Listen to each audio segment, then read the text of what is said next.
अगर आप शुक्रवार व्रत कथा करते हैं तो शुक्रवार के दिन इस कथा को अवश्य सुननी चाहिए या पढ़नी चाहिए।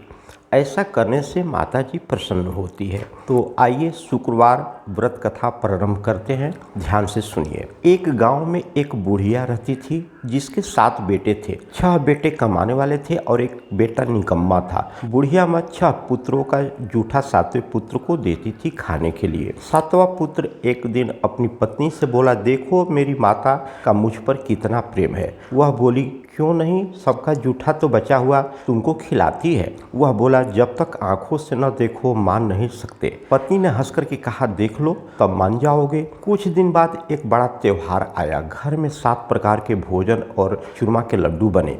वह पत्नी की बात को जांचने के लिए सिर दर्द का बहाना बना करके पतला कपड़ा सिर पर ओढ़ करके रसोई में जाकर के सो गया और कपड़े में से सब देखता रहा। 6 भाई भोजन करने आए। उसने देखा माँ ने उनके लिए सुंदर सुंदर आसन बिछाए, 7 प्रकार की रसोई परोसी, ग्रहण करके उन्हें भोजन कराती रही। वह देखता रहा। 6 भाइयों का भोजन कर उठ गए। तब माँ ने उनकी 5 थाली में से लड्डुओं के टुकड़े को उठाया और एक लड्डू बनाया। जूठन साफ कर माँ ने उसे पुकारा, उठ बेटा, तेरा भाइयों ने भोजन कर लिया है, तू भी उठ करके भोजन कर लो। उसने कहा, माँ मुझे भोजन नहीं करना है, मैं प्रदेश जा रहा हूँ। माता ने कहा, कल जाना हो तो जाना, क्या आज ही चले जाओ? वह बोला, हाँ जा रहा हूँ। यह कह करके वह घर से निकल गया। चलते समय उससे पत्नी की याद आई। वह गौशाला में कंडे थाप रही थी। वहाँ जाकर के वह बोला, मेरे पास तो कुछ भी नहीं है, यह अंगूठी है, सो ले लो और अपनी कोई निशानी मुझे दे दो। वह बोली, मेरे पास क्या है, यह गोबर भरा हाथ है। यह कहकर पत्नी ने उसकी पीठ पर गोबर के हाथ की थाप मार दी। वह चल दिया। चलते चलते दूर देश में पहुंचा। वहाँ एक साहूकार की दुकान थी। वहाँ जाकर के बोला, सेठ जी मुझे नौकरी पर रख लो। साहूकार को नौकर की सख्त ज़रूरत थी। साहूकार ने कहा कि काम दे करके तनख्वाह मिलेगी। उसने कहा, सेठ जी जैसा आप ठीक समझे वैसा करें। उसे साहूकार ने यह नौकरी मिल गई। वह वहाँ दिन रात काम करने लगा। कुछ दिन में दुकान का लेन देन, हिसाब किताब, ग्राहकों को माल बेचना, सारा काम करने लगा।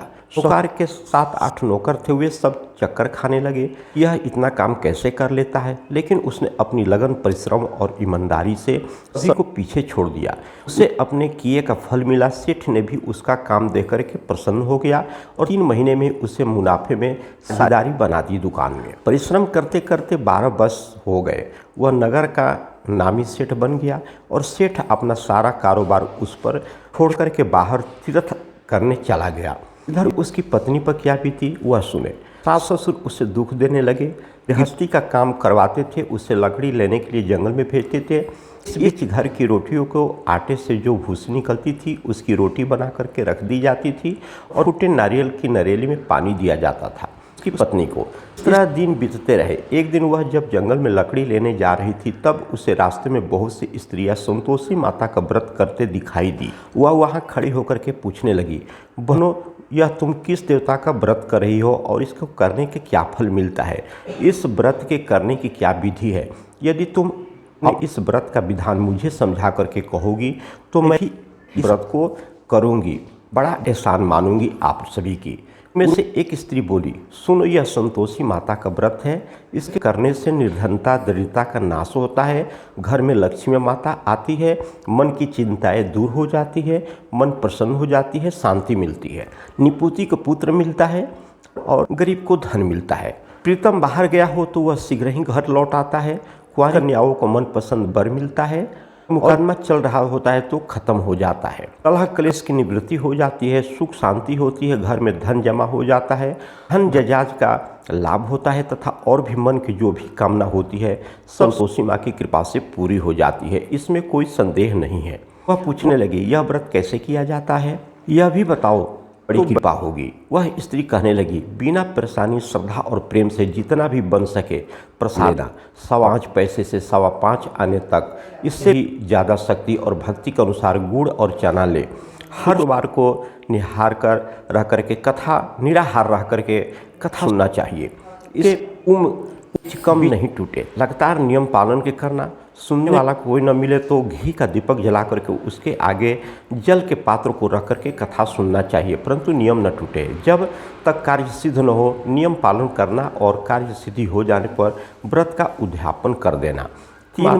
तीन मास में माता तुम्हारी मनोकामना पूरी करेगी, फल प्रदान करेगी। यदि किसी के ग्रह खोटे हैं तो भी माता 1 वर्ष में अवश्य उनको अनुकूल कर देती है, ग्रह शांत हो जाते हैं। कार्य सिद्धि होने पर ही उद्यापन करना चाहिए, बीच में नहीं करना चाहिए। उद्यापन में 2.5 आटे का खाजा था, इसी अनुसार खीर तथा चने का साग बना करके 8 बच्चों को भोजन करवाएं। जहाँ तक मिले देवर जेठ भाई बंधु कुटुंब के लड़के लेना भूलें। ये न मिले तो रिश्तेदार पड़ोसी के लड़के बुला लेना, उन्हें भोजन करा देना, यथाशक्ति दक्षिणा देना, माता का नियम पूरा करना। ध्यान रखना उस दिन घर में कोई खटाई न खाए। यह सुनकर वह वहाँ से चल दी। रास्ते में लकड़ी के बोझ से को बेच दिया और उन पैसों से गुड़ चना ले माता के व्रत की तैयारी करने लगी। रास्ते में संतोषी माता के मंदिर आ गया, माता के चरणों में जाकर के लेट गई। मंदिर करने लगी मंदिर में जाकर के, माँ मैं दीन हूँ, निपट मूर्ख हूँ, व्रत के नियम कुछ नहीं जानती हूँ, मैं दुखी हूँ। हे माता मेरी दुख दरिद्रता दूर कीजिए, तेरे में मैं आई हूँ। माता को दया आई। एक शुक्रवार बीता कि दूसरे शुक्रवार को ही उसके पति का पत्र आया और तीसरे शुक्रवार उसका भेजा हुआ पैसा भी उसके पास आ गया। यह देख करके जेठानी मुँह सिकोड़ने लगी, इतने दिन बाद इतना पैसा आया, इसमें क्या बड़ाई है। लड़के आने देने लगे। काफ़ी के पास अब पत्र आने लगे, रुपया आने लगा। अब तो काफ़ी खातिर बढ़ गई। अब तो काफ़ी बुलाने से भी नहीं बोलती, बेचारी सरलता से कहती भैया पत्र आए, रुपया आए तो हम सबके लिए अच्छा है। ऐसा कहकर के आंखों में आंसू भर करके संतोषी माता के मंदिर में जाकर तेश्वरी के चरणों में गिर करके रोने लगी। माँ मैंने तुझसे पैसा नहीं मांगा, मैंने तुझसे पैसा क्या करूँगी, मुझे तो अपने सुहाग से काम है, मैं तो अपने स्वामी के दर्शन और सेवा मांगती हूँ। तथा माता ने प्रसन्न होकर कहा जा बेटी तेरे स्वामी जल्दी ही आ जाएंगे।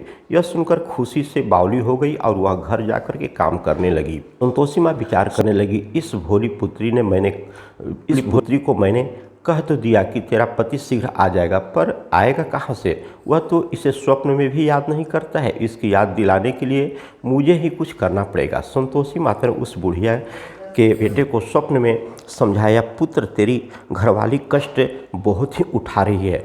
बोला हाँ माता यह तो मुझे भी मालूम है, परंतु क्या करूँ, वहाँ कैसे जाऊँ? परदेश बात है, लेन देन का सारा हिसाब किताब मुझे ही रखना है, कोई जाने का रास्ता नज़र नहीं आ रहा है, आप ही कोई राह दिखा दीजिए, जैसा आप कहें वैसा मैं करूं। कहने लगी सवेरे नहा धो करके संतोषी माता का नाम ले, घिपा का दीपक जला, दंडवत कर और दुकान पर जा बैठना। देखते देखते तेरा लेन देन चूक जाएगा, जमा माल बिक जाएगा, साँझ होते होते धन का ढेर लग जाएगा। वह अगले दिन सुबह जल्दी उठा। उसने एक मित्र बंधु परिचित से स्वप्न के बारे में माता द्वारा कही गई बात को सुनाया। वे सब उसकी बात सुन करके उसकी खिल्ली उड़ाने लगे। वे कहने लगे कि कहीं सपने भी का सच होती है क्या? एक बूढ़ा व्यक्ति समझदार था, वह बोला, देखो भाई मेरी बात मानो, इस तरह साँच कुछ कहने के बदले देवता ने जैसा कहा है वैसा ही करना, तेरा क्या जाता है?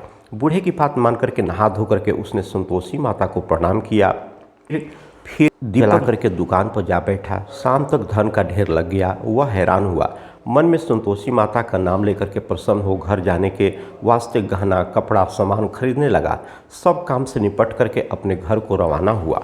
उधर उसकी पत्नी जंगल में लकड़ी लेने गई। लौटते वक्त थक जाने के कारण संतोषी माता के मंदिर पर विश्राम करने बैठ गई। यह तो उसका रोज रुकने का स्थान ही था। धूल उड़ती देख उसने माता से पूछा, हे माता यह धूल कैसे उड़ रही है? माँ ने कहा, हे पुत्री तेरा पति आ रहा है, अब तू ऐसा कर लकड़ियों को 3 बोझ बना, एक नदी के किनारे रख दे, दूसरा मेरे मंदिर के पास रख और तीसरा अपने सिर पर रख। तेरे पति को लकड़ी का गड्ढा देकर के मोह पैदा होगा, या वहाँ नाश्ता पानी बना खा करके माँ से मिलने जाएगा। तू लकड़ी का बोझ उठा करके जाना और बीच चौक में गड्ढा डाल करके 3 आवाज़ें जोर से लगाना, लो सासू जी लकड़िया का गट्टा ले आई हूँ, भूसी की रोटी दो, नारियल के खोपड़ी में पानी दो, आज कौन मेहमान आया है? ऐसा कहना। संतोषी माँ की बात सुनकर वह बहुत अच्छा माँ कह करके प्रसन्न होकर के लकड़ियों के 3 बोझ बनाई, एक नदी के तट पर, दूसरा माता के मंदिर पर रख दिया। इतने में ही मुसाफिर वहाँ आ पहुँचा। सूखी लकड़ी देखकर उसको इच्छा हुई कि अब यहीं विश्राम कर ले और भोजन बना करके खा पी करके गाँव चले। भोजन कर विश्राम कर वह अपने गांव में आ गया। उसी समय बहू सिर पर लकड़ी का गट्टा लिए आई। उसने गट्टा को आंगन में डाला, जोर से 3 आवाज़ें दी। लो सासू जी, लकड़ी की गड्डी ले आई, भूसी की रोटी दो, नारियल के खोपड़ी में पानी दो, आज कौन मेहमान आया है। यह सुनकर के सास ने अपने दिए हुए कष्टों को भुलाने के लिए कहा, बहू तू ऐसा क्यों कहती है, तेरा मालिक ही तो आया है, बैठ मीठा भात खा करके कपड़े गहने पहन। पत्नी की आवाज़ सुनकर के उसका स्वामी बाहर आया और उसके हाथ में पहनी अंगूठी देख व्याकुल हो गया। उसने माँ से पूछा कि माँ यह कौन है। माँ बोली, बेटा तेरी पत्नी है, आज 12 वर्ष हो गए हैं, जब से तू गया है तब से ये सारे गांव में जा कर के भटकती फिरती रहती, कामकाज कुछ नहीं करती है, 4 समय आकर के खाना खाती है। अब तुझे देकर के भूसी की रोटी और नारियल के खोपड़ी में पानी मांगती है। वह बोला, माँ मैंने इसे भी देखा है और तुम्हें भी, मुझे दूसरे घर की चाबी दो, मैं उसमें रहूँगा। ठीक है बेटा, जैसी तेरी मर्जी, कहकर के माँ ने चाबी का गुच्छा बेटे के सामने रख दिया। उसने दूसरे घर को खोल करके सारा सामान जमाया। एक ही दिन में वहाँ राजा के महल जैसा ठाट बाट बना लिया। अब क्या था, वह सुख भोगने लगी। अगला शुक्रवार उसने पति से कहा, मुझे संतोषी माता का उद्यापन करना है। पति बोला, बहुत अच्छा, खुशी से कर लो। वह उद्यापन की तैयारी करने लगी। जेठ के लड़के को भोजन के लिए कहने गई। उसने मंजूर किया, परंतु पीछे से जेठानी ने अपने बच्चों को सिखाया, देख रहे भोजन के समय सब लोग खटाई मांगना, जिससे उसका उद्यापन पूरा ना हो। लड़के भोजन करने आए, खीर भरपेट खा करके खाई, परंतु याद आई कि कहने लगे, हमें कुछ खटाई खाने को दो, खीर खाना हमें भाता नहीं है, देकर के अरुचि होती है। लड़के उठ खड़े हुए, बोले, पैसे लाओ। भोली बहू कुछ जानती न थी, उसने उन्हें पैसे दे दिया।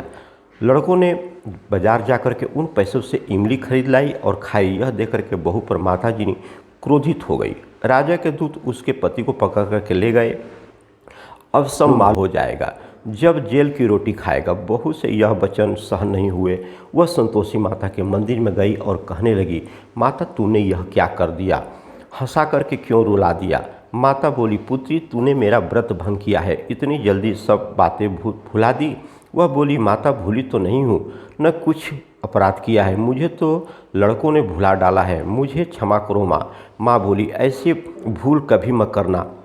यह बोली, अब कोई भूल नहीं होगी, अब बताओ मेरे पति कैसे आएंगे। माँ बोली, पुत्री जा, तेरा पति तुझे रास्ते में ही मिल जाएंगे। वह मंदिर से निकल करके बाहर आई तो रास्ते में उसे अपना पति आता हुआ मिला।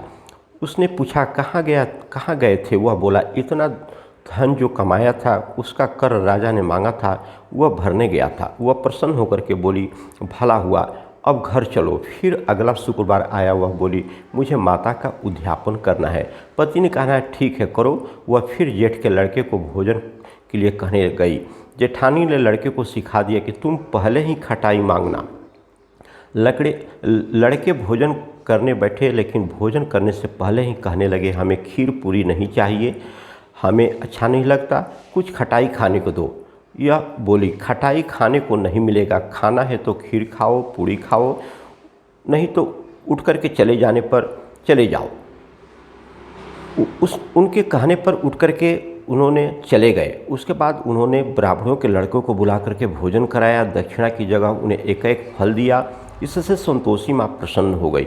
माता की कृपा से 9 माह बाद उसको चंद्रमा के समान एक सुंदर पुत्र पैदा हुआ। पुत्र को लेकर के वह प्रतिदिन संतोषी माता के मंदिर में जाने लगी। माँ ने सोचा कि यह रोज़ आती है, आज क्यों नहीं मैं ही इसके घर पर चलूँ, इसका आसरा तो देखूँ, आस्था तो देखूँ कि मुझ में कितना इसका विश्वास है। यह विचार कर माता ने भयानक रूप बनाया। गुड़ और चने से सना मुख, ऊपर से मुंड के समान ओठ, उस पर मक्खियाँ भिनभिनाती रही।